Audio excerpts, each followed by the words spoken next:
fellas, hear me out. Yeah. Sublime.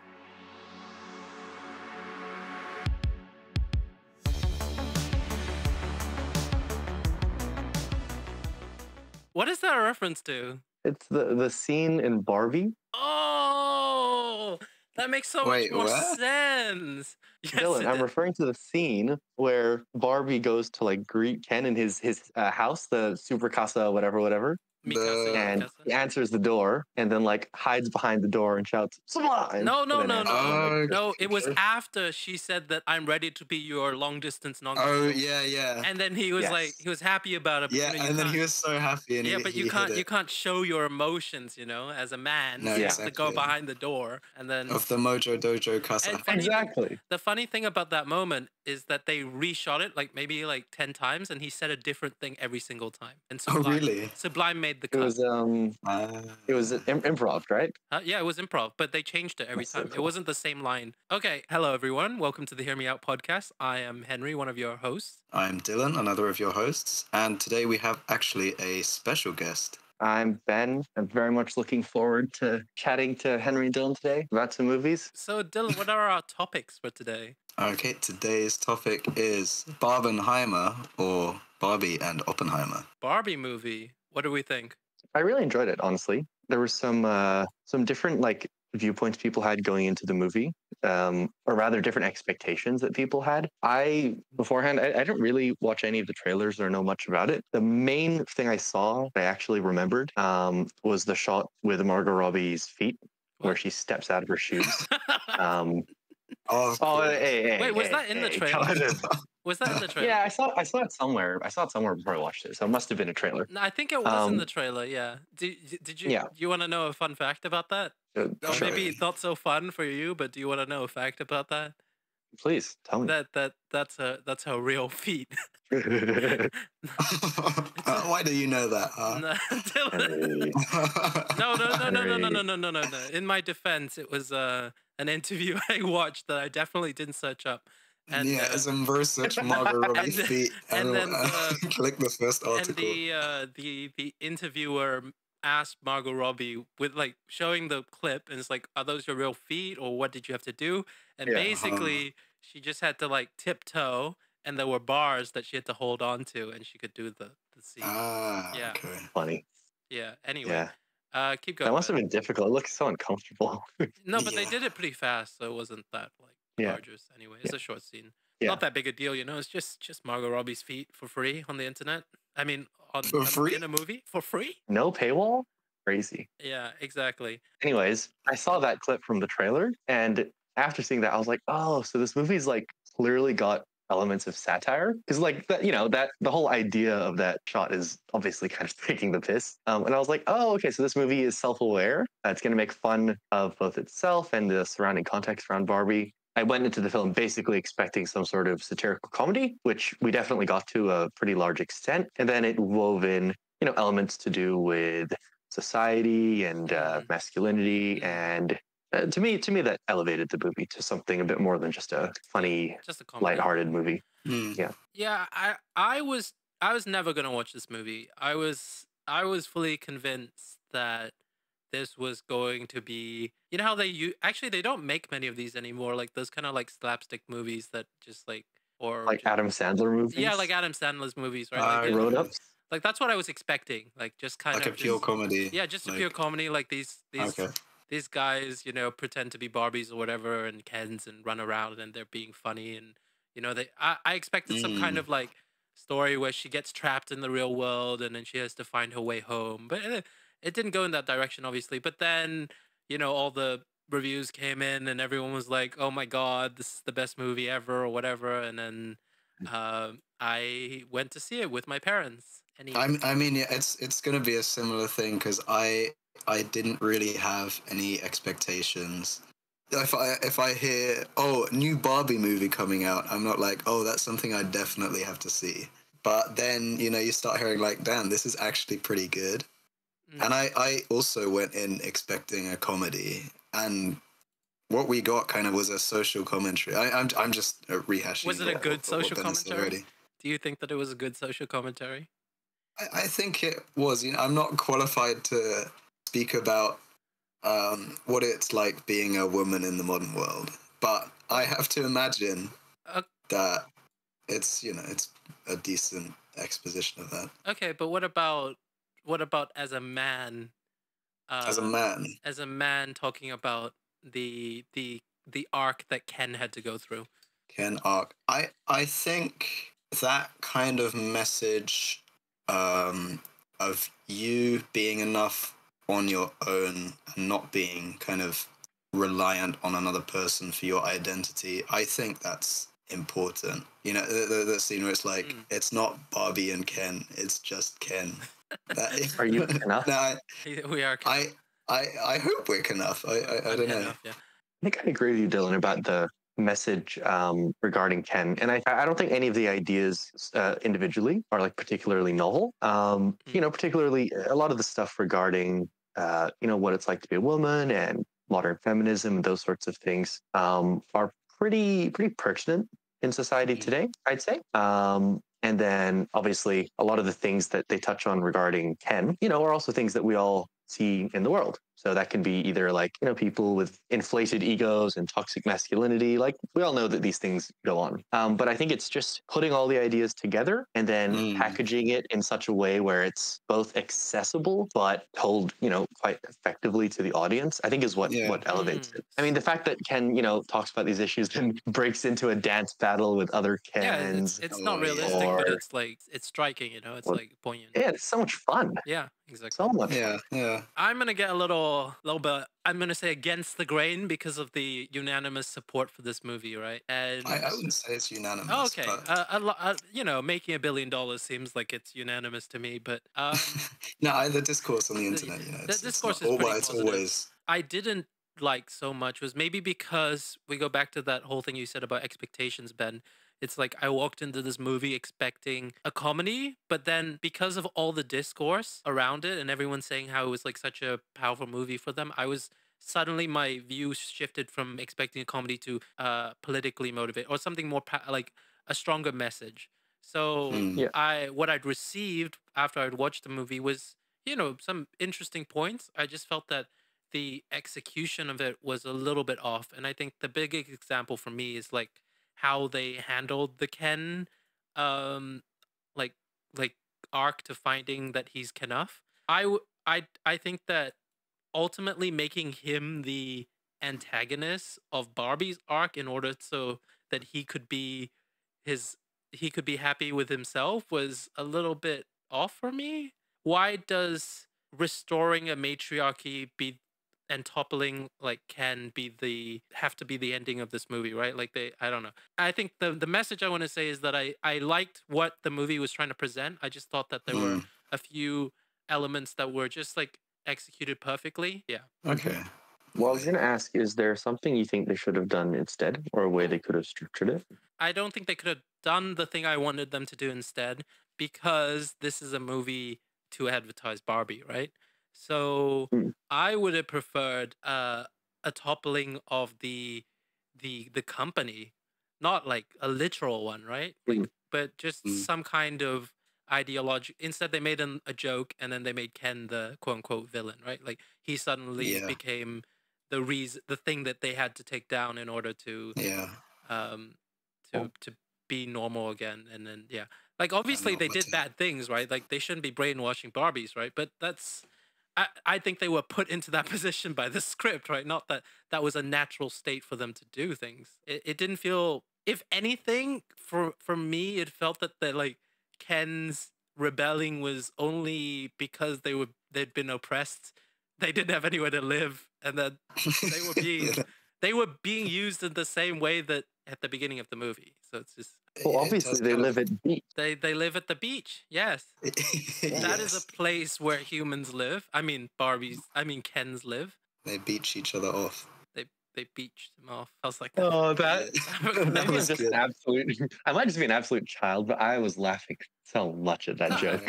I'll just add something to the thing we were discussing before. Then sure. Dylan, I reckon you can tell us about the comedy. But I think I get what you're saying, Henry, regarding making Mattel the villain. And it's weird, right? Because they were being kind of self-aware, poking fun at themselves, which is pretty rare. Yes, I'm not sure I've ever I really agree. seen that in many shows. Yeah. Well, I think so that's I think the reason that they, even though they were self-aware, the reason they didn't do what you're proposing, it goes from being a joke in a movie to actually being the antagonist of the movie. And they're different things, right? I presume they don't want to paint themselves in that light. Yes, that's But why I said it can happen. yeah, but to be honest, I think that's a fair point. I agree with you to an extent. But I would also say making Mattel not the villain means that the arc that the characters go through is maybe more as a result of their own self-reflection and growth than it is about toppling someone who's oppressing them. And both are interesting ways to present a story. But Ben, but I think there's some merit in just having the characters sort of do it themselves. I agree with you, but they didn't go on a journey by themselves. They had to topple something. They had to topple each other. In this case, specifically splitting it up by Ken's versus Barbie. Like, I think that I can't off the top of my head like say what kind of journey Barbie had to go on instead or how to rewrite the script, but I just didn't really like that it had to be villainizing like half the cast because they want to restore a matriarchy that was supposedly perfect, but did kind of like segregate and discriminate on by gender. And at the end, it just returns to the status quo, basically. Like they do make some reference to like, oh yeah, maybe the Kens can have some jobs now. But I think to what you're saying about Mattel kind of poking fun at themselves is that they made it so absurd by having Will Ferrell as the a classic CEO. They make it so absurd as to be like it's not the real Mattel. It's kind of like a distraction in a way from the actual thing. Yeah. Good point. Well, what comedic elements did you enjoy from this movie, or maybe even just like theatrical, right? Like in terms of performance, do you have a favorite song, favorite performance? I think it has to be the Kens. There's no other answer for me. No, but it's so absurd as to be hilarious. Like because they just start breaking into this song and dance routine, and then the fight between the Kens as well. That's funny. It's just taken to the extreme. Yeah, it's so good. funny, man. It's like interpretive dance. I was like, man, are these guys about to scrap? And then it just turns into a dance sequence. That's what I really liked about this movie. It was entertaining. Like, exactly. Especially, I know it's got all the other stuff going on, but like if you just like don't think about it, it's you know there's so many movie references in it as well. Like you've got Matrix reference with like the shoes. The red pill, blue pill. 2001: A Space Odyssey is the first scene at the beginning. Yeah. And then you've got a few like Wizard of Oz references as well, and some other ones. Okay. Yeah, it's just like this is a very much like a film. Someone who really likes cinema, right? Like they're having fun with it. There's a lot of like interesting sequences. It's almost a musical. Like it's great. Yeah, it's well designed. Yeah, lots of detail. Do you have a favorite sequence, Ben, or a alternative favorite joke? Yeah, I mean, I really laughed so hard at the beach off. The beach off the very start. Really? I mean, like, because that sequence went on for like 30 seconds or something. Honestly, I went with a group of people. I was laughing at it while the others had stopped laughing. And I was kind of is this getting a bit uncomfortable for everyone? I'll just shut up now. I thought that left quite a bad impression on me, if I'm honest. Really? Because I think that like made me expect the rest of the movie to be like extremely cheesy, which it didn't. Okay. Like it did have, but like I appreciated the rest of the humor more like later on. Yeah. First, like very. Yeah, I mean, I think to me the real crux of humor is the absurdity of it, which Dylan kind of touched on. But like even for example, the scenes where they're traveling in the Barbie car when they leave Barbie Land. Mm-hmm. Yeah. There were a few scenes in the Barbie car, like the car that the singing in it. Sorry, keep going. Yeah, well, the car that Ryan Gosling pops out of in the back, he's like sitting in the back seat. And then all of the scenes when they travel between Barbie Land and the real world, and they're like clearly on some completely unrealistic looking set, but but is perfect for the context of the movie. And it's like so absurd. Also, a significant departure from what you tend to see in movies nowadays, which is CGI that tries to make things look as good as possible. Sometimes to the point where you can tell it's green screen or CGI, but the the filmmakers and the VFX artists really want it to look just like some location where they haven't actually decided to go. This did the complete opposite, and it's really refreshing. It's like it's very clearly completely unrealistic, yet it just works. So I think the absurdity of all of that, and even like, for example, the absurdity of Ken, exploring the real world for the first time and saying, horses. the world is run by horses and men. It's so ridiculous that it's funny. And I think that's really what made it quite funny to me. One of the reasons for me that I liked it a lot was it almost made me think that it was like a play or like a stage musical. That's what I thought it was. Just like the way that it was framed, the way that there was like dance sequences and how they're like over the top and a little bit like satirical. It's like, I don't know how many live musicals or plays you guys have seen, but it just, a lot of the times, because of the nature of it, right, your characters have to be exaggerated. Yeah. Because you have to like kind of get across very clear what their intentions are, what their motivations are, who they are as a person, because you don't have that much time, you don't have that much editing. It's all in that acting. So in the same vein, I felt like you were saying, Ben, like they relied less on their effects and everything else, and more on like making it really a strong, like vibrant film that really like evokes something in you, like some kind of emotion. I can see that.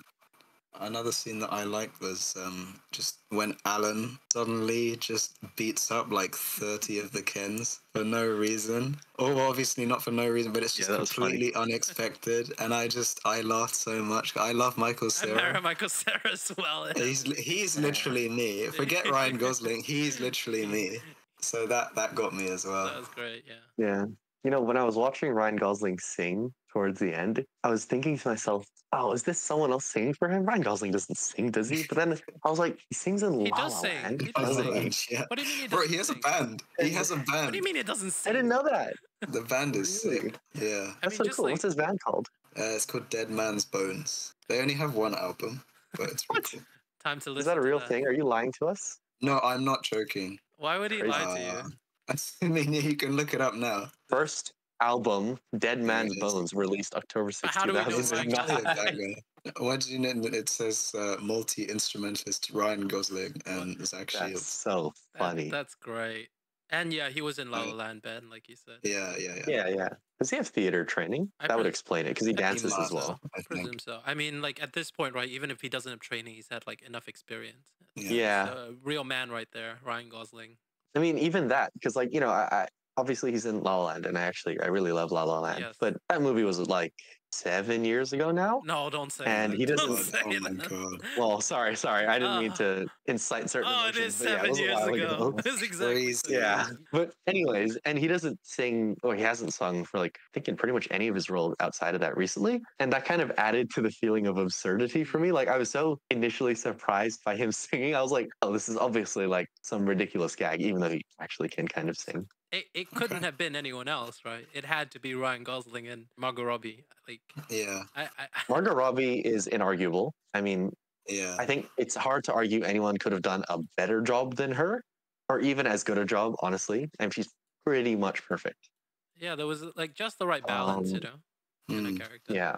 But Ryan Gosling, what do you think? Could anyone else have I thought he was perfect too, right? Like, if anything, I thought he overacted for this movie, but it was just the right movie to overact in. So I mean, it's like you were saying with the theater stuff, right? It has to be a very physical, kind of somewhat over the top performance. At least that's what they were going for, right? You hope so, at least. Yeah.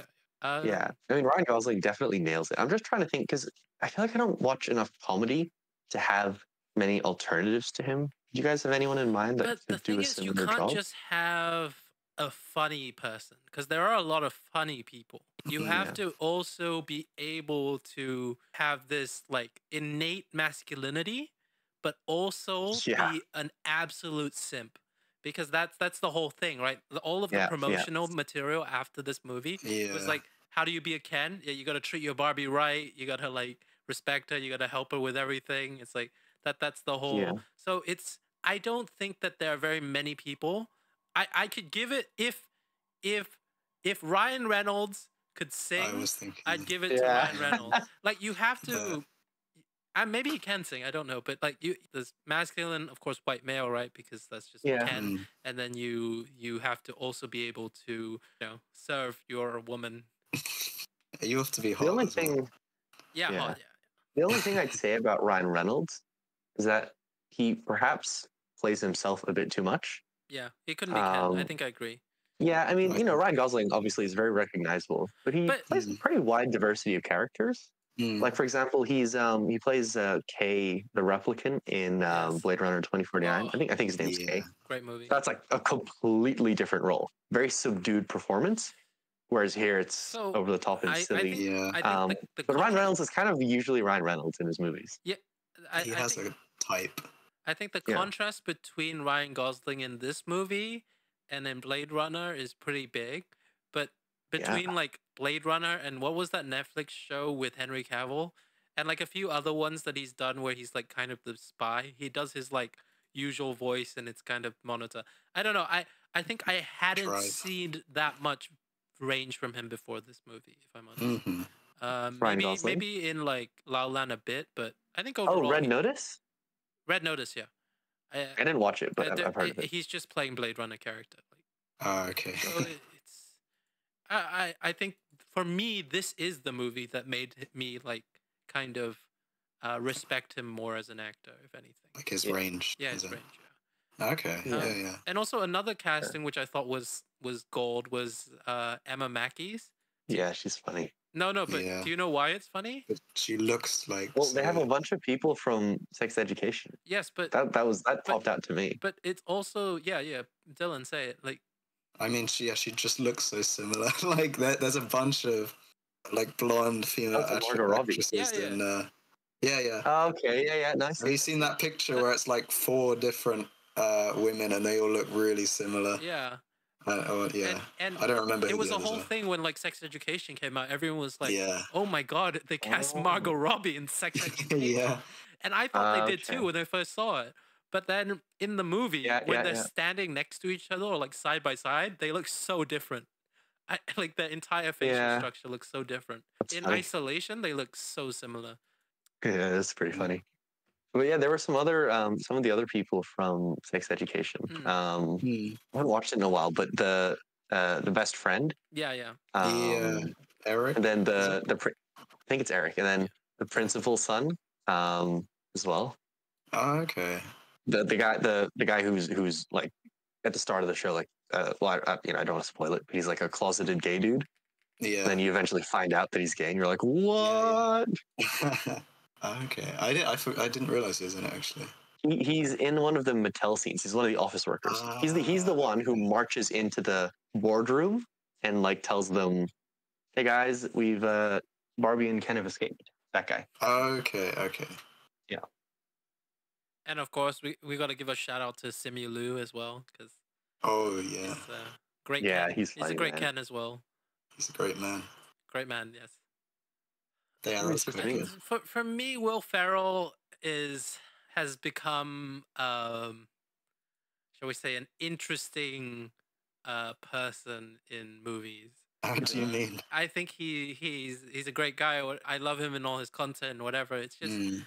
every time that I see him in anything, I like sigh a little bit. Not out of like disappointment, but more like I know exactly what I'm gonna get from Will Ferrell. Yeah, Just- true. I know It's even more than like what Jim Carrey or whatever, or Adam Sandler, like And then Ryan Reynolds. or Ryan Reynolds. Like even I'd say even The more Rock. than that. Like I just at least The Ryan. Rock. At least Ryan's got new jokes every time. Bro, don't And- disrespect Will Ferrell like that. Comparing him to the but Rock. like no, I'm not disrespect. I respect him very much.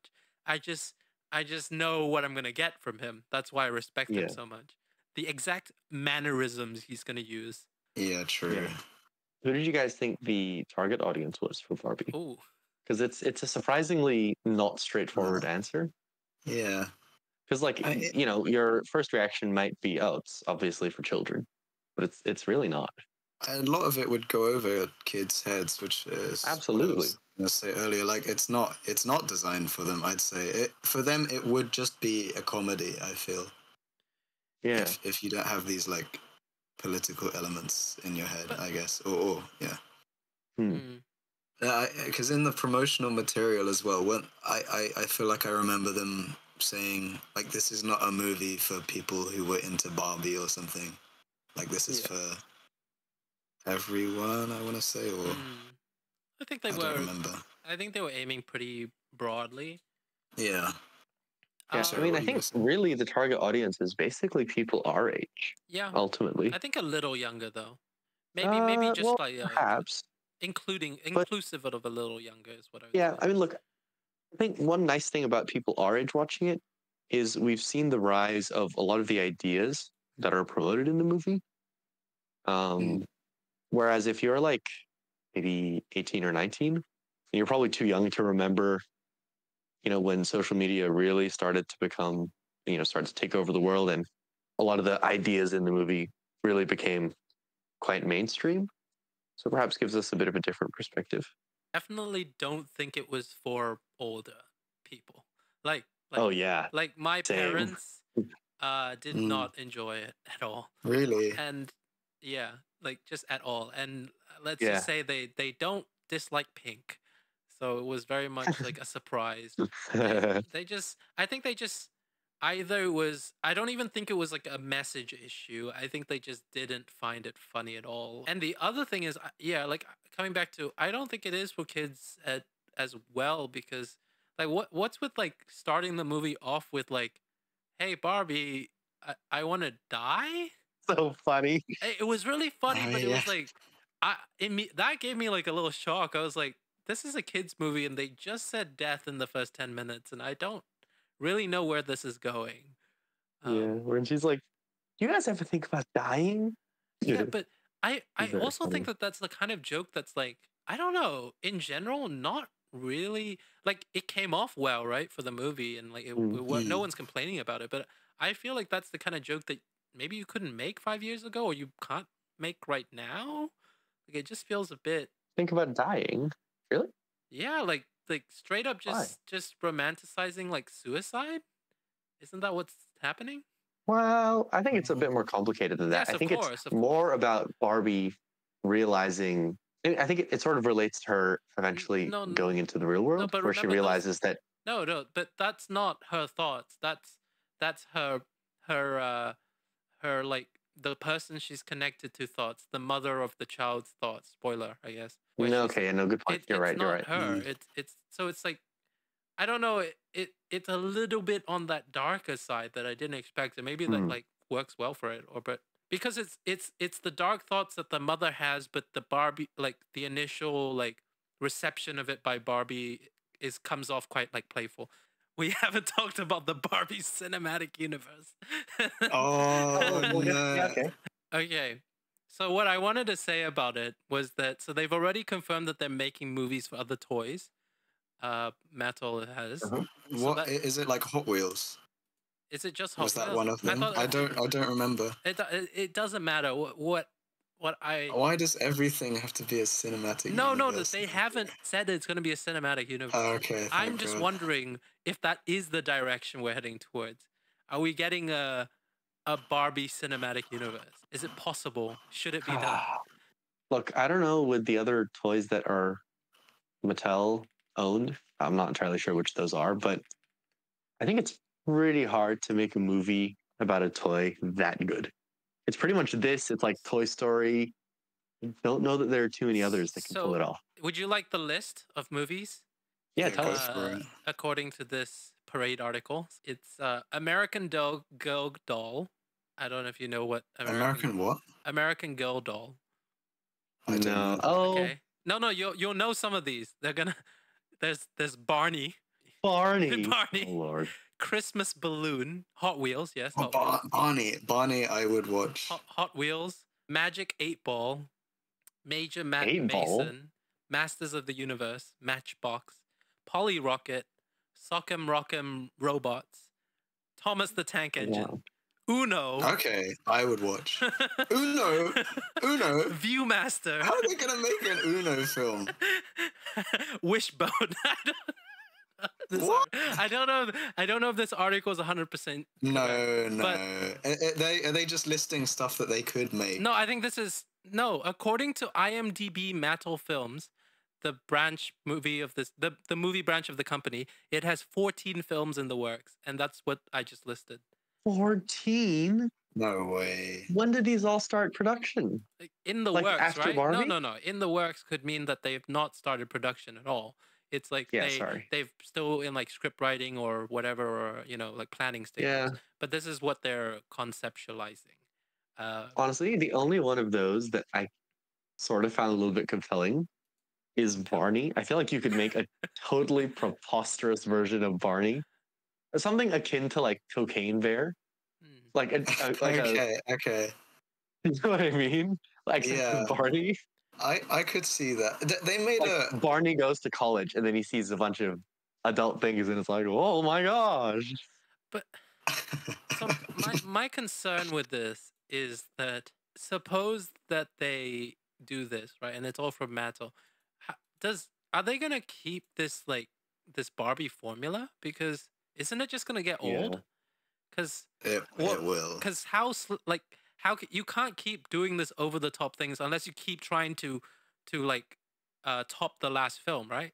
Because like let's say you did the exact same movie but you just changed out the Barbie doll for a different doll, like it just wouldn't work. Like again, some of this stuff is like really novel, like the actual movie, the concept of the whole movie feels really unique, that like when you start reapplying it to other franchises, it's just gonna lose its like specialness. So yeah, because it was kind of subversive, right? Yes.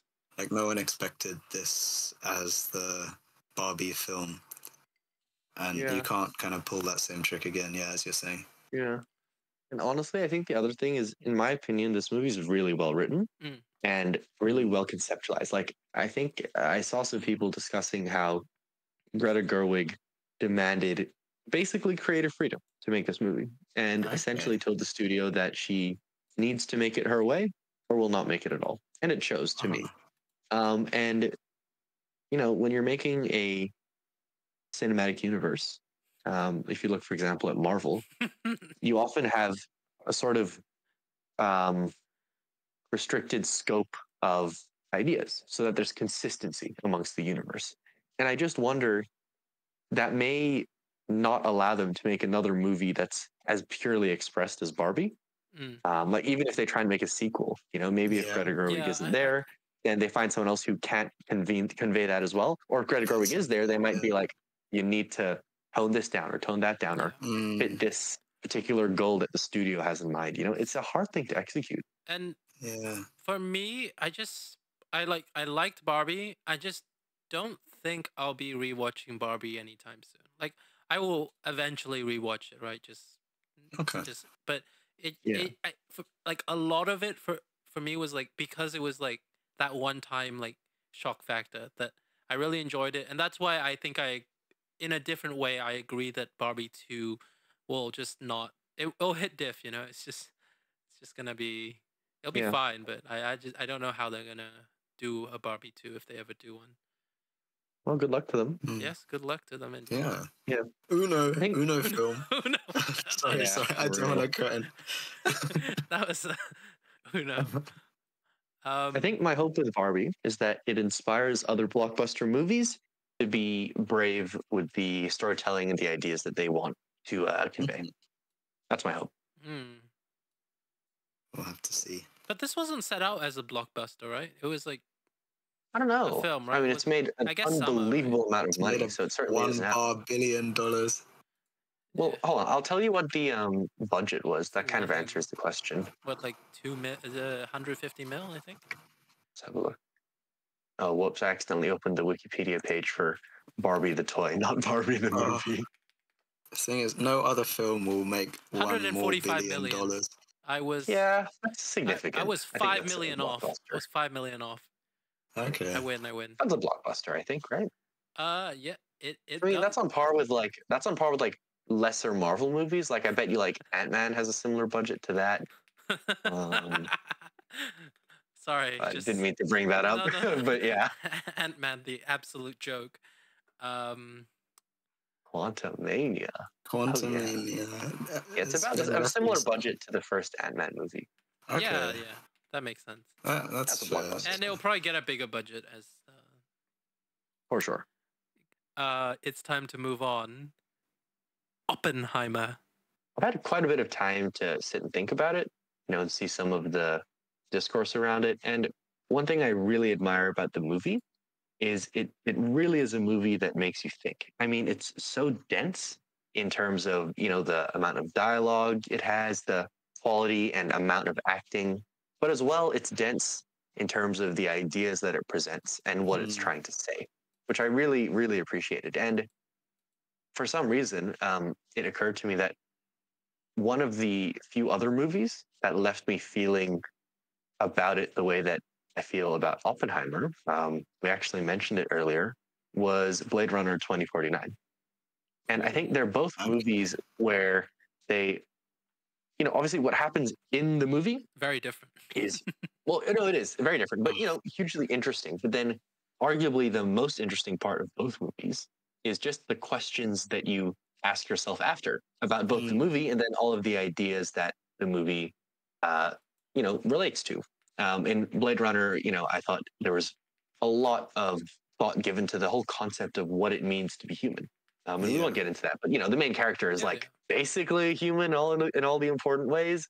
Yeah. But technically not. And then Ana de Armas's character is like sort of a hologram, but very much acts like a human and forms basically a human connection with the other characters or with one other character, but is still not a human. And in this movie, I think it really made me ask questions just sort of about what you could call maybe the human condition, right? What does it mean to be a human? What are the things that society does wrong? Why do we do them wrong? How could they be avoided? And a lot of that relates to, geopolitics and war and stuff. But I really thoroughly enjoyed it. So it's interesting you say that because I'm surprised you haven't compared it to either an alternative war film or an alternative biopic film like The Man Who Knew Infinity or Theory of Everything or Hidden Figures. Those kind of like more Like historical, sciencey, like trying to be mathy films that tell tales of great figures. It's interesting because Imitation Game as well. Those other imitation games, and I guess actually I would compare Imitation Game the most, but I think that is a good comparison. A lot of the other biopic movies tend to be based on good people. Sure. And the stories that they tell in those movies tend to be one of very much positivity or great achievement, a greater contribution to humanity. So it's interesting. Like a simple fight of evil or good versus evil, exactly. or a simpler fight. Whereas in this movie, it's not that. It is a story about a historical figure who has contributed something to humanity, but it is not one of clear, day and night. Not one of clear. Absolutely. So a bit more grey. Yes, exactly. There's a lot of grey, which some of the film is in. Okay. Dylan, you got any initial thoughts just to round out our bit? Yeah, I mean, I enjoyed it a lot as well, because I knew quite a lot about the history of the Manhattan Project. I actually read was from Feynman's perspective. Oh, okay. But it was interesting. I didn't know a huge amount about Oppenheimer, so it was interesting to see. You know who played Feynman, right?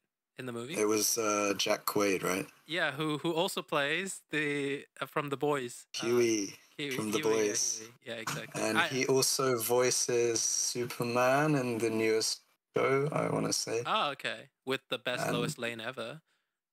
Oh yeah. Yes. That's the animated show. Yeah, the animated show. That Lois My Adventures with Superman. Clark and Lewis or something. Lois, please. Have you seen the meme where it's like, I would have done what Injustice Superman did if that was my Lois Lane? I agree. Oh my god. No, when I got distracted. When I watched the movie first, I don't think they name dropped Feynman, so I didn't know that was. No, yeah, I had to look it up afterwards. They didn't really mention him. Because I read a lot about Feynman as well. I read the one famous book that he wrote. Not that he wrote.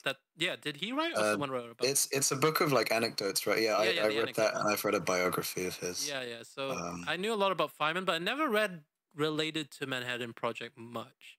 So Okay. I went into it pretty blind in terms of what to expect from Oppenheimer himself. Yeah, I didn't know too much about, like, obviously I knew about the broader themes of the war, but I didn't know too much about the Manhattan Project specifically. It's quite insightful. But something interesting that you sort of noticed throughout the film, Oppenheimer's like, he's a real enigma, very strange guy, full of contradictions. But he's presented as this, in parts of the movie, he's presented as a, sort of almost like a godlike figure, above everyone else in the room. And it's funny, like when you realize that he never really is doing any of the actual science in the movie. Science, yeah. Like, there's that one line. Someone else, someone else coming and saying like, "Oh my gosh, this person split the atom," and then it's like, "Whoa, this is crazy." And then the next day, one of his associates is like, "I replicated the experiment." It's like, "Oh, great!" And then someone else presenting ideas to him, and it's like he just has this charisma and this this ambition, and is able to hold everything together. And that's his real ability. Well, yeah, exactly. The way that they start, right? With all those shots with like the particles flowing and everything, moving and everything. Yeah. I think, and what he was doing, was it at Oxford? I think it was Oxford. I don't know what Cambridge. I believe, yeah. So all of that, and then like the line that his professor says, where it's like he's good at the theory but has no sense for practical stuff. And I think it's very much to establish that he doesn't get his hand dirty, right? He is he's the thinker, he's the organizer. He wants to put it together, and I think they establish it pretty early on. What you're saying there, that he's not a fighting man, Well, yeah, because you don't see any of the fighting in the war, right? It's just presented as a pure science problem that they're just working on in Los Alamos, which is interesting. Yeah. Well, we can talk a bit about how there are different perspectives throughout the movie. Maybe we can talk a bit later about how Nolan really loves to mess with perspective and with non-linear storytelling in his movies. But in this movie, in this movie you have the color scenes. And my understanding is they're basically the subjective perspective of Oppenheimer, and then you have the black and white scenes. And I think a few people say different things about what that's meant to represent. What are your guys' thoughts about that? Like, why the choice to do it in black and white was an interesting thought. Well, it was the first time that they'd used, I think, a black and white IMAX camera. Exactly. I think that was what so that's what was novel. Yes, exactly. Nice. So to do that, there must be some like significant storytelling bit that you want to present. And Nolan has said that his attempt was to do it so that the colored scenes were more. He wrote it in first person, and they were like you said, and they're meant to be more subjective. And then the black and white scenes are as it happened historically, like a historical record. Yes. Yeah. But like, how did they know what was said behind closed doors? Was that released? Because like it's in black. That's exactly what I want to get to. Yes. Because I actually think there's obviously a more significant level of objectivity in the white scenes. I mean, a lot of them, like for example, the scene where they're all around that round table discussing like the H bomb, and like there might be a spy at Los Alamos. Okay. It's like quite an objectively shot scene. But I think the white scenes have a heavy element of Strauss. I can't remember how to say it properly. Is it Strauss? Strauss. He said it Strauss, I think. He said Strauss, but isn't it supposed to be pronounced Strauss? It should be Strauss, yeah. But he's not. Anyway. Is he German? He's not German. It's American. Oh, who knows? But the black and white scenes, I think, have a heavy element of Strauss's perspective, which I think is quite interesting because it, in my opinion, serves as a really interesting foil to Oppenheimer because they have a lot of differences, but they also have a lot of similarities, particularly in terms of what their ego and beliefs drive them to do, which I thought was really quite interesting. Yeah. Do you think keeping Strauss as like a kind of twist reveal villain in a historical film, do you think that's like I don't know. What are your thoughts on that? I mean, if you I walk liked into it. it blind, like if you Yeah. don't know anything, then it was Yeah. like it was kind of. If you know the Yeah, I didn't history, see then it it's too coming. bad. Uh-huh. I mean, after the Trinity test, I was almost sitting there like, okay, well, this is the end of the movie. Yeah, me too. Yeah, then and in then the there's back of like my an hour head, left. I know in the back of my head, I was like, this is a 3-hour movie. It hasn't been Yeah. 3 hours. Yeah. Yeah. But I really liked Strauss's character. I mean, I think it's he. I would say that Strauss is basically a demonstration of what it's like a negative display, a negative view of what ambition can lead someone to, right? So he's obviously a very ambitious political operator. He has strong beliefs about what the world needs. He's like a fairly conservative fella, so he thinks you need to. I think he wanted to export isotopes. Yes. And Oppenheimer had like a Yeah. hearing where he disagreed. I think he was basically trying to promote building up the nuclear arsenal of the U.S. Right. Yes. And he spends his career working on all of this political stuff, and then eventually is nominated to be Secretary of Commerce or whatever it was. And it basically all comes tumbling down because he has this belief that Oppenheimer doesn't like him or has a grudge against him Yeah. or something of the sort. And really, Oppenheimer is focused on much, much bigger things than Strauss, right? Yeah. And Strauss even has this belief that in the very last scene, well, it's not the last scene when we first see it, but the scene where Oppenheimer and Einstein are speaking to each other. Oppenheimer says something brief to him, and then Einstein ignores Strauss. Strauss fixates on it and is obsessed with the idea that he's a they may have narcissist, been right? Poisoned him. exactly. He's a narcissist. He's Just like- obsessed with the idea that they may be saying something about him, and so he orchestrates this incredibly intricate scheme Yeah. to take down Oppenheimer's security clearance, have this Senate hearing, become Secretary of Commerce, and realize his life's ambitions. And it comes tumbling down because someone else in the room decides to speak up against him, with a bit of common sense and honesty, and it doesn't work out. And it's like if he had just focused on what he wanted to do and not fixated on taking down Oppenheimer, Yeah, who he probably wants some of the influence of, and probably admires to an extent because he wants to be like him, then he could achieve it. But he can't let go of it. And I just thought it was a really interesting way to display some of the uglier elements of humanity. There's a great Uguay quote about that, but I forget it. It's Uguay. Uguay quote. Great quote. Yeah, there's a great. Yeah, one often meets his destiny on the road he takes to Oh avoid my it. god. Yeah. Anyway, That is actually a really good point. no. So Ben, what you're saying about like humanity is great, but also David Hill. Oh, it's Rami Malek. Yeah, Yeah, David Hill. David Okay. Hill. I think he is the representation of like the potential good in humanity, right? Because I came away with that as well. I'm really glad we both thought that. because Oppenheimer is never like directly I don't think he directly ever like gave him any benefits or helped him specifically, right? Like he never favored him. They had like 2 conversations, Yeah, and in fact, I think he refused to help him. Yeah. Yeah, exactly. So- He's so signing that It's petition. just like someone Exactly. out there, even though they don't know you or has it in them in order to do the right thing, and Yeah. that's great. But also, Yeah, and there- what's nice about that as well is like he was someone who clearly got sort of like put down by Oppenheimer when he wanted him Yeah. to sign a petition. Oppenheimer didn't want to, and if that had happened, imagine if that happens to Strauss. I mean, he's gonna take you down.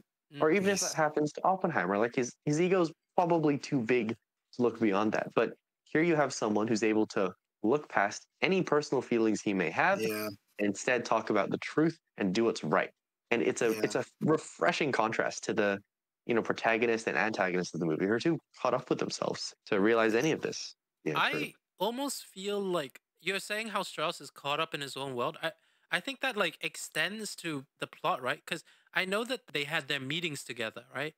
But in terms of how the story, how it went in real life, or how the actual story goes, I don't think either of their arcs were like resolved together. They were just isolated events, in my opinion. Like I know that they had, I know that they had interactions, and there was the whole like legal battle and whatever. But the point I'm trying to say is that like Strauss's defeat happened in his own timeline.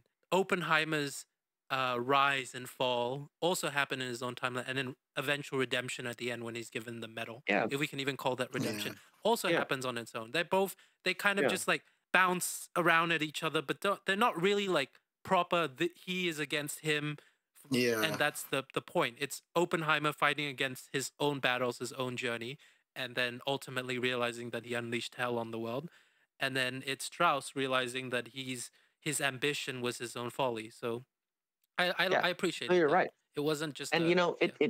it says a lot about Nolan as a filmmaker that he was able to write a script from multiple perspectives and present these two stories, which maybe weren't as interlinked as they appeared to be in the movie, Mm, but still present it to the audience in such a compelling way. I mean, exactly. Yeah. he's such a great filmmaker, Mm, Yeah. and it's edited well too. That's another yeah, underrated part of the movie. Really Mm. fast paced, snappy editing that I think for the most part works really well. with a Because great it could soundtrack. be. Oh yeah, the soundtrack. Yeah, it's excellent. What is it, Ludwig Uh, Göransson? Yeah, he British. did the uh, music for like Mandalorian and a oh, bunch of that's other cool. things. Tenet, Black I think Panther. he did Black Panther. Oh my Yeah. Oh, God, Black Creed, Panther. Yeah, Creed yeah. 2. See, Creed. yeah, Tenet. he's Tenet has great music. well qualified, Just and he didn't miss. He didn't he miss didn't in miss. this. I love Can You Hear the Music? It just like it started It's off so the film good. so good. Like Ludwig Göransson is Nolan's new best friend, not Hans Zimmer. oh, They've Yeah, done the last two movies we need a together. true, Hans Zimmer true. collab with Ludwig. Oh, They probably have imagine. collabed. Bet you they have. The greatest soundtrack of all Maybe. time incoming. No, Can You Hear the Music makes you feel so big brain. Yes, Yeah. Good. Yes. You feel like, all those numbers on the it's really screen. good. You're Exactly. doing the mean, calculations. Yeah. Gotta put that in Yeah. the exam revision guide. I mean, playlist. Yeah. The exam Yeah. playlist, Dylan. No, the Next time, music's yeah, yeah. it's so well suited to the film. I mean, can you hear the music specifically? Like when I listen to it, it sort of feels at the start like the nice classical music, violin bits. Those Mm. that to me almost feels like a representation of what goes on in Oppenheimer's head. All of these, unique and exciting thoughts about science and quantum mechanics and all of these things that he wants to pursue. And then as the song grows, it feels like that's the representation of those ideas going from breakthrough scientific ideas to reality and the consequences that follow and how Okay. it suddenly affects the entire world. That's kind of what it feels like to me. And it just suits the film so well. Uh-huh. Yeah. And the rest of the Thing I noticed with this movie and also Tenet is they basically have music for like the entirety of the film in the Mm. background to some extent.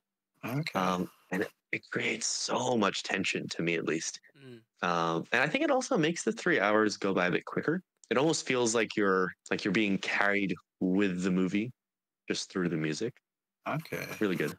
I find Like, that a lot yeah. of the times in like long movies, 2 hours 40 plus, like I can feel when it's like starting to drag on or like just a bit too Yeah. long. Yeah. This was not one of those movies. Just saying No. Ben earlier, like the pacing was just right for me. I felt that there was still Mhm. enough, even to the very end, even to like the climax of the interview scene, the final reveals, the final conversation. Like just it was there was still so much happening, and especially with the music, like just either crescendoing or just like being in the background and creating, like you said, tension. It was great. Like that's what I really enjoyed about. And what about the scenes with Florence Pugh?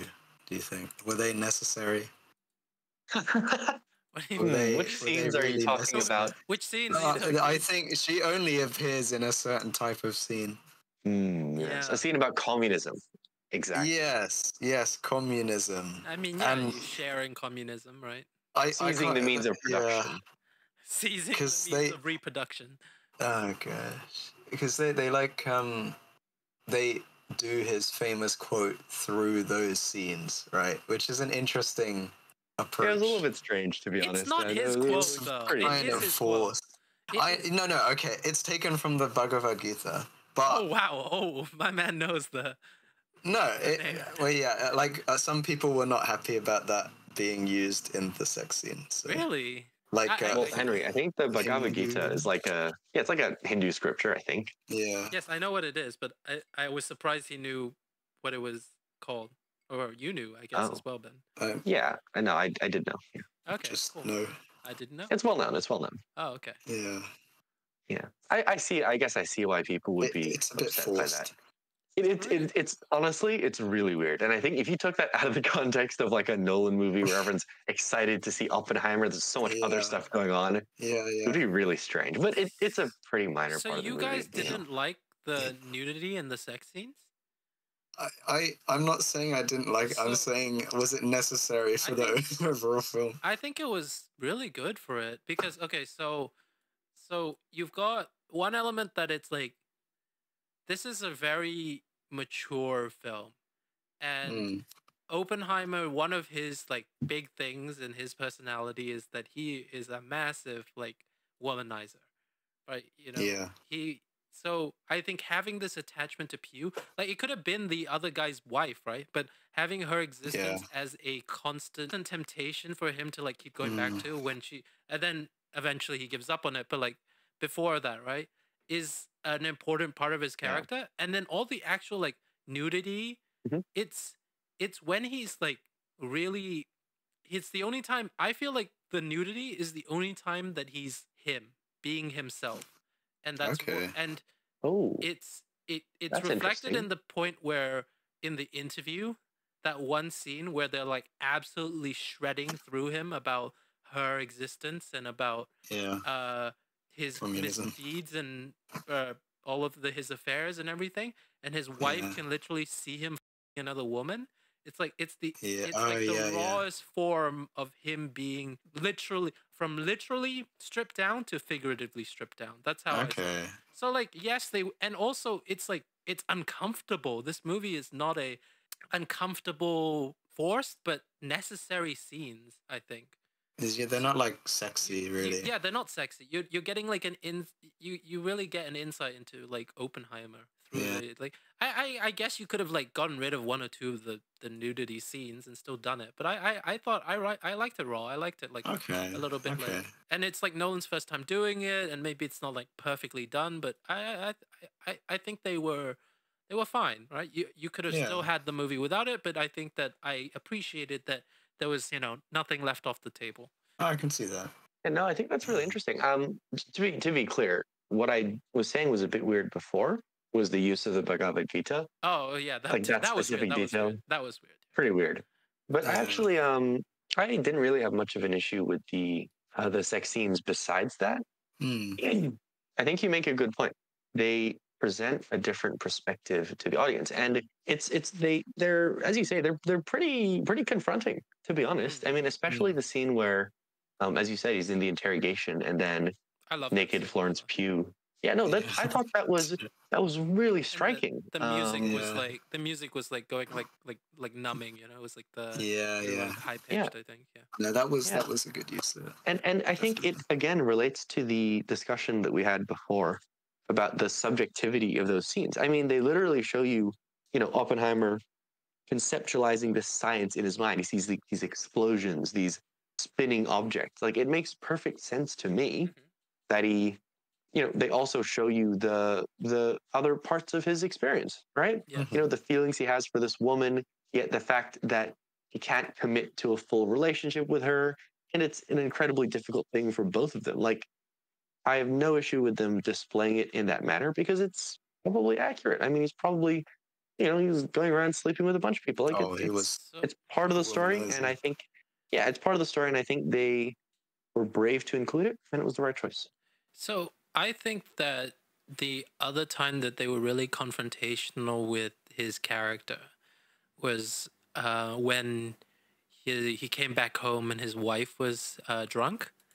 Yeah, but there's so much in the movie, man. Like, there are other parts that we're definitely forgetting as well. Yeah, Definitely. No, but what I want to point out is that when he came home with the wife drunk, and then he realized that the baby was not getting the attention it needed.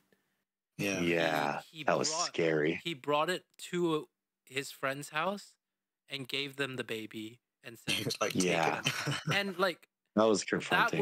That was so powerful to me. That was like that like struck a nerve, because it's like, and then he specifically says it's like, we're not good people, and then his friend says says that to do the things you do, and like to be like, I'm paraphrasing a little, but like to be this person, you have to give things up, right? Like you have to. It's not easy. It was such a, for me, it was like it showed so much of who Oppenheimer was, right? Like he knows, he's aware, and being aware is like one aspect, but he knows that he knows all throughout. He knows to the very end that what he's doing is ultimately not good, but to have the foresight, to have the compassion to make a hard choice, giving up your child even temporarily for their betterment is like is crazy. It's like it's such a dichotomy of his character, right? It's like on one hand he's like he's still doing it,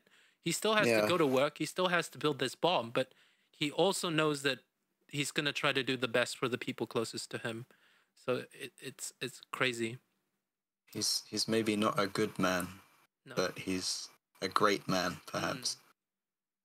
Yeah, it's really interesting, and you definitely touch on how much of an enigma he is, right? Like there he is making a moral choice, and then you see later in the movie that he makes another moral choice whereby he starts justifying the use of the atomic bomb on Japan. And then immediately after that realizes the consequences of what it is he's done and campaigns for them never to be used again. And, you know, the justification is essentially, we'll just use it once, show the world how terrible it is, and then it will never be used again. But, you know, you can definitely argue for or against that that reasoning, but it certainly seems a little bit morally inconsistent.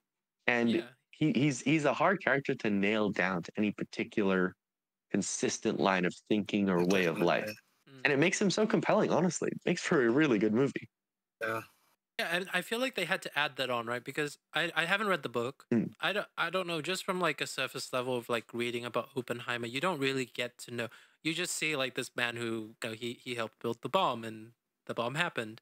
And you don't really, I think that's one of the really cool things that Nolan's done, and that probably the book did initially as well. It's like you really get to have this really deep, fleshed out dive into the mind of someone like this, because they don't come often, right? It's very rare in history that you get these extremely conflicted characters, because a lot of the times it is kind of black and white.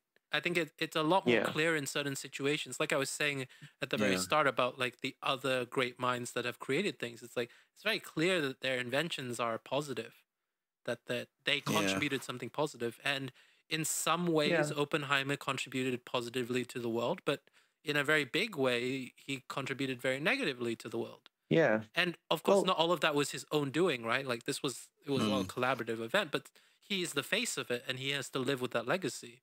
Yeah, I'll just add to that briefly. I mean, I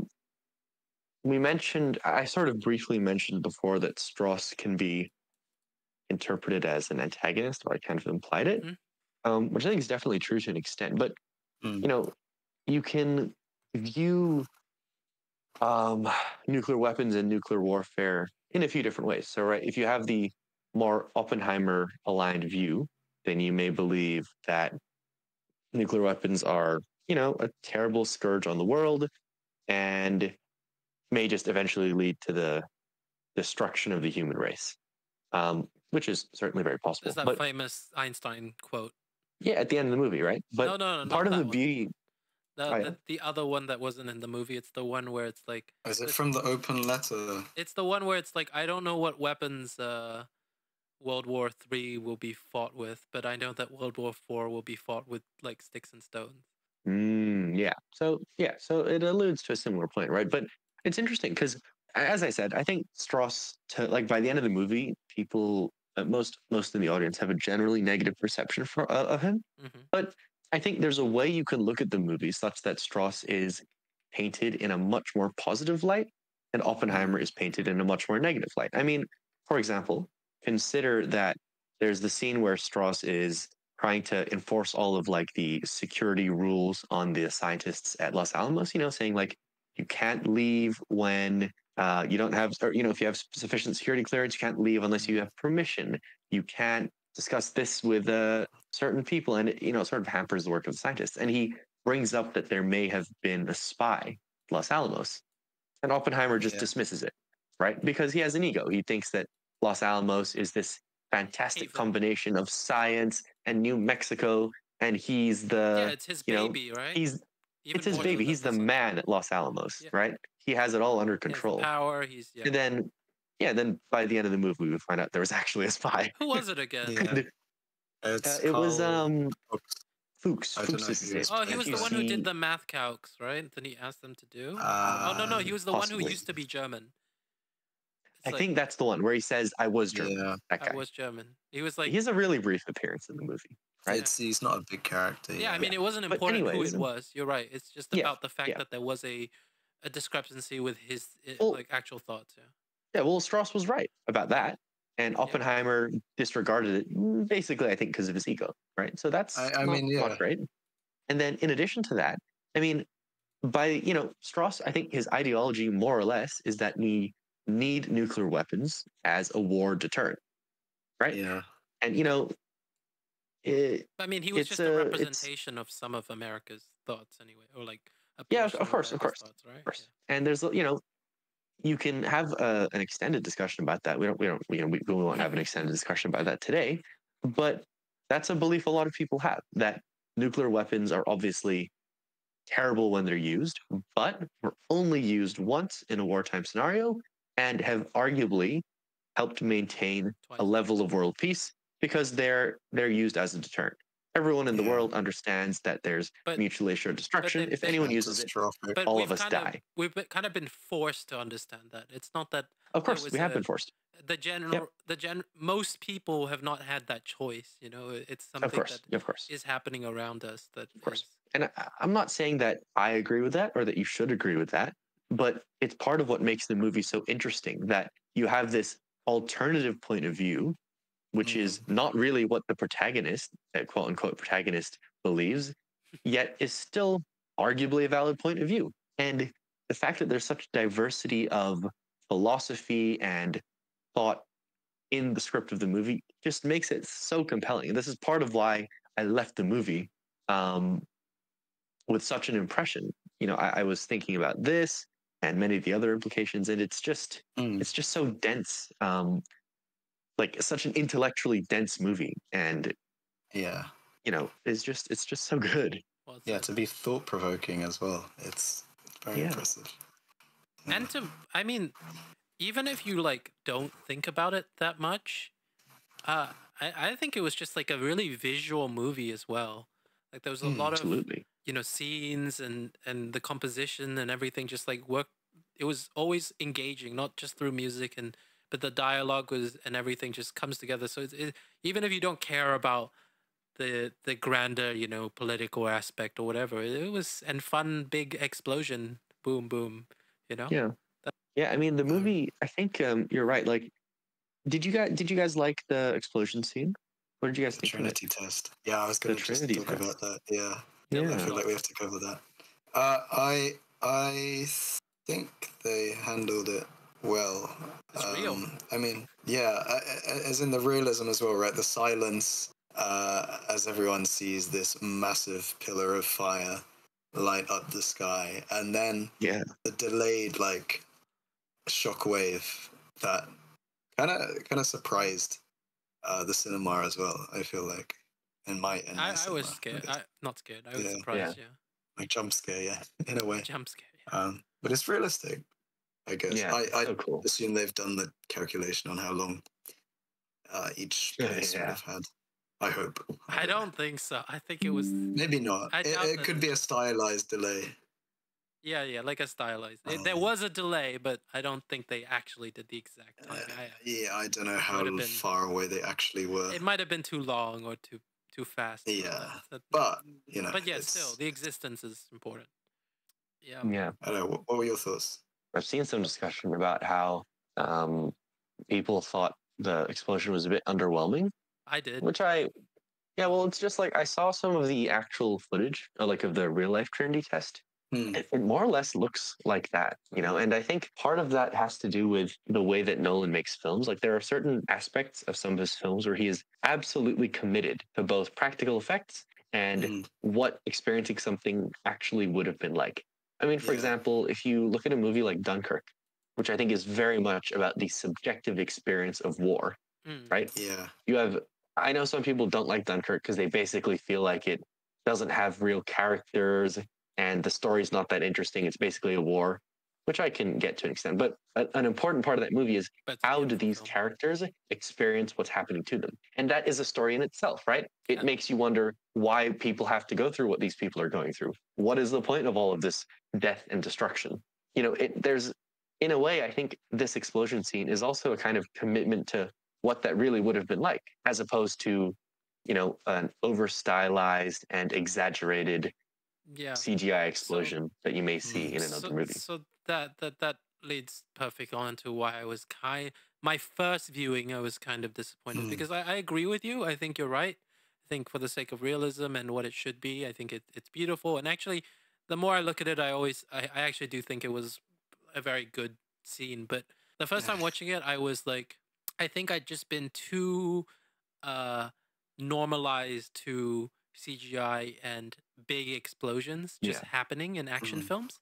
So it was just when the whole movie's build up, or like 2/3 of the movie's build up, is for this nuclear explosion, and I'm Yeah. waiting the whole film to see it go off because I know it's gonna go off. I think my brain just automatically expected it to be like absolutely massive, very like Mhm. dynamic, explosive, like extra Okay. effects or whatever, and also immediate. I think that my first viewing, I was like, Yeah. here comes the biggest bang, or like some kind of like roaring fire noise that I have to hear for Mm. like 5 minutes. Like I was just expecting like endless amounts of explosion and death and whatever, but I didn't get that, and initially disappointed, but upon reconsidering, it made a lot more sense the way that it went. So yeah, so Yeah. happy with it overall. But I can see where Mm. people who just watched the movie once would just like have not really watched more realistic films and kind of expect 10 Marvel films and then walk into this one. It's a bit of an underwhelming explosion, if I'm honest. Yeah. Yeah. Yeah. Yeah. Yeah. But I mean, the main thing that stands out to me about Killian's performance, and there were many things that stood out, of course. Yes. But one thing that just I can't get out of my mind is his facial expressions, and in particular his eyes. Yeah. And I know a lot of people are talking about it, but the piercing stare of his blue eyes is really quite something. And you know, I sound a little bit weird saying this, but I mean, it's not really something I ever notice with other Mm. actors. Mm. But like you can just tell there's so much contemplation and conflict going on. And it really made me admire how subdued most of his performance was, yet how Yeah. you just get how he's feeling. Yeah. You know, you have so much conflict and there's so much This- contemplation about if he's doing the right thing, should he continue, how does he do the right thing. It was really Mm. good. So I since this is also a Barbie episode, I just want to say like this is such Oh a yeah. massive like contrast to what I was Yeah. talking about earlier with the other films, where it's like Oh, it's that about over the top. exaggeration, it's about Yeah. making big moves, and then this is like you said, subdued and more Yeah. about subtle movements and expressions in order to 1,000-yard stare. convey. Yes, Yeah. yeah, and I mean also the rest of the cast was like just like keep like you can just go down the list and you're just like yeah they killed it. Emily Blunt was Yeah. amazing. I mean, Yeah. so I saw one criticism online that women in this film didn't get to shine or didn't get to do that much, you know, and they were kind of relegated. And of course, you know, I I get that, but also this is a historical depiction, and Yeah. that's just kind of the nature of how things were, right? Yeah. So it was a bit Basically. Yeah. You don't want to was- rewrite. yeah, you can't. I Really. mean, that we can get into a whole Snow White situation or No. Cut this. Don't mention it, please. No, don't start. I think no. Snow White should have 7 dwarves. Oh dear. Okay, never mind. Sorry. Don't get him started. No. Sorry. No. We'll leave And that then there. I think the other surprise for me was RDJ. Mm, So, yeah. Oh really? That well, surprised you? It did surprise me because okay, for one, I didn't know I didn't know who the character was or what he was gonna play before the film, and we didn't really get too much of him until like second act and third act, right? Like first act, he was bare like he like met Oppenheimer for a bit, and then like he kind of like disappeared for a while, and then came back for like the whole government stuff and everything. And like, of course, he showed up, Yeah. but I mean, like his big moments were near the end, and his whole unraveling to become it to the reveal of him being evil. Yeah. I just thought that he played. I think he took elements from what we've seen before. Of course, his biggest role of this like this his narcissism. He took that, but he was Yeah. no longer that character. He'd become the character I expected in this movie. So I thought that he did it really well. Like, Dude, his hairline was struggling. I don't know if that's real or not, Yeah, but that was crazy. man, I definitely agree with what you're saying. I mean, there's a lot of ways you could summarize RDJ's acting, but it seems he's really excellent at playing characters with a massive ego. yeah, He I just, wonder why he's the way he acts just has a certain swagger. Like I saw a clip recently of when he walks into that scene, the black and white scene around that table where they're discussing the H bombs and the spy in Los Alamos, and like he walks into this scene and he's wearing this like white satin scarf or something. Even the way he just walks in, takes off the scarf, he has like a certain strut. RDJ absolutely nails those parts of the character. I think there's definitely a significant level of nuance in this performance because on the one hand you have this person he portrays to the public of like being like an outstanding politician, and he wants to be in the cabinet of President Truman. Yet towards like right at the end of the movie, you see him turn and become. He basically shows his true colors, right? He goes on this rant. He goes on this unhinged rant. Well, not entirely unhinged, but largely unhinged rant about Oppenheimer. And I'm going to rewatch the movie soon, as I said, and I'm sure that I will watch it and I will pick up a lot of those parts of his character before it's revealed, right? And it's a layered performance, and he just does it so well.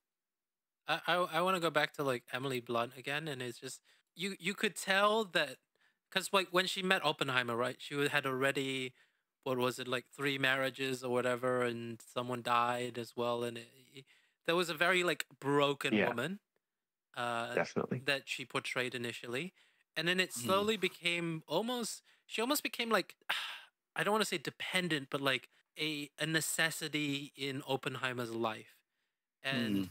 I think that the one line I really liked was the one where Florence Pugh's character Jean Tadlock like kills herself, and Oppenheimer's like in the woods and he's like suffering from it. And then Kitty goes like, "You don't get to commit a sin, then make us all feel sorry when there are consequences." Yeah, and that's true. That's not just about the affair. That's what I love. It's about the bomb. It's about everything. It's about everything. It's really about every action that he's doing, that he continues to do. And almost from that point, I feel like he loses his ability to show that he is struggling after that point. Yeah. It becomes that, like, he becomes that person Ben's talks about where it's like really piercing. He's almost like always like compartmentalizing his emotions because he knows that he deserves the suffering. Yeah, part of why he doesn't defend himself in the hearing. I think he just feels so conflicted and guilty that he's kind of frozen. He just accepts. It's like his penance. He goes through the suffering, and maybe try and feel like he's absolved himself. And then Einstein's final line about how like when you finally get forgiven, then you're not being forgiven. They're just forgiving themselves. I don't know. Lots of really good like single lines in this movie. Yeah, they had some good quotes. Good quotes. Definitely. It's very good. Yes. I think Killian had the best performance, but like he is the main character. But that's just a bit of. Well, he carries the movie. Yeah, like it's this movie. You couldn't make this movie without such a strong. Exactly. Nolan like casted the perfect character because you're right. Right. It's just. It's such a. I know that there are bombs going on, but like it's so character focused. This movie, and specifically Oppenheimer, right? Like so personalized to him, right? Of course, it's a biopic, right? It has to be, but still, to the point. Yeah, is it so to have this person be at the center of your film, he has to also be able to carry it, and that just elevates the movie. Sure. Yeah, and the likenesses as well. They often look kind of similar to the actual historical figures, right? I mean, obviously, you can't have exactly the same people who look exactly the same, but they're not bad. I see it. I see it. Especially the Yeah, main definitely. characters. He's yeah. got like a longish face. I don't know. Yeah. They both have like longish face, but like Yeah. Killian's got a more defined cheekbone structure, but he has like anyway. Well, Killian has the stare. That's to me Yeah, is the he big has thing. I mean, the stare. yeah, I've seen some clips of Oppenheimer, like just speaking, and he has the stare. Like he just looks off into the distance as he says something Yeah. profound and important, and you're just like, what is going on in this guy's head? I have a question for you guys. Mm, Do you guys know who played President Harry Truman? I do, but Dylan. You do? Do you know Dylan? I don't know. No. Oh, you don't know? You want to take a guess? It blew my. I mind. don't remember, to be It honest. blew my So mind. the actor who plays him is also I think the actor is English or definitely British and played another significant world leader in a fairly recent movie, like in the last 10 years, if that gives you any hint. 6 years. 6 years. No, I do not remember. So he is played by Gary Oldman, Oh, who also played okay. Winston Churchill in Churchill, Darkest yeah, Hour, and, which is a great movie. yeah. Okay. Yeah, they I love had to no disfigure his idea. face. They love to disfigure his face to the point I I can't know. tell.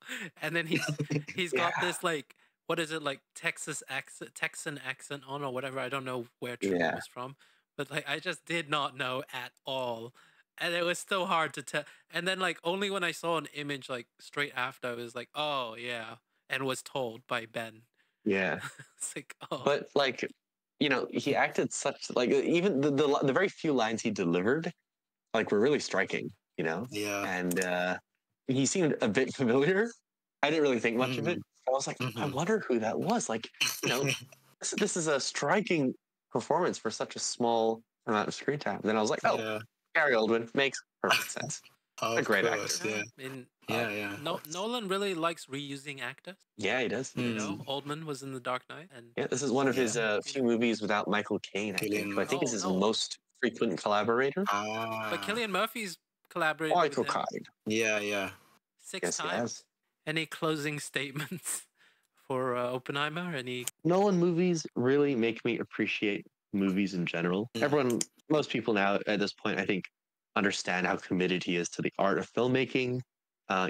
Whether that's to practical effects or that's to having creative freedom with his movies and creating original movies. And we are fortunate to see such a high quality filmmaker at the peak of his powers. Yeah. And it's created such a good movie. And I think in a lot of ways, many of the best parts of his previous work have all come together into what you might consider his magnum opus. Ooh. And I suspect by the end of his career, Oppenheimer, maybe won't be everyone's favorite movie. There's a lot of people who like Batman or Interstellar as well. I know a lot of people have a really strong emotional connection to that. But I think Oppenheimer will be looked back upon as Nolan's objectively kind of best film. Maybe his greatest accomplishment just in terms of... I want to add on to that a little bit and say that I agree with everything you've said. And I think one of complaints about his previous movies is that they lean on the side of maybe too cinema, like trying to make it too spectacular. Inception, like Tenet, like Interstellar, like these kind of films, like even The Dark Knight in some ways. But for some scenes, for some moments, like for the sake of his vision, that one of the reasons that I think this is one of his best films is that he has now been restricted in the sense that the story he has to tell cannot be too explosive. Okay. It has a certain border, a certain boundary. Almost, the classic where artists are confined, given restriction, but then are able to create some of their best work.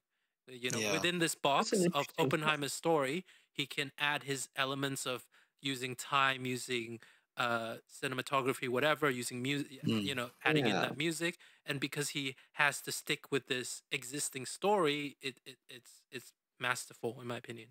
Thanks everyone for watching. We've been the Hear Me Out podcast. Let us know Uh, what you think about the movies and any comments you have. Leave a like and share it. Whoa, usual YouTube things. yeah, send it to a friend who you think might like it. We'd like to thank Ben very much for joining us on this episode and being an amazing guest. Thank you so much for having me, guys. I had a really good time discussing both movies. Thank you for listening to our shenanigans.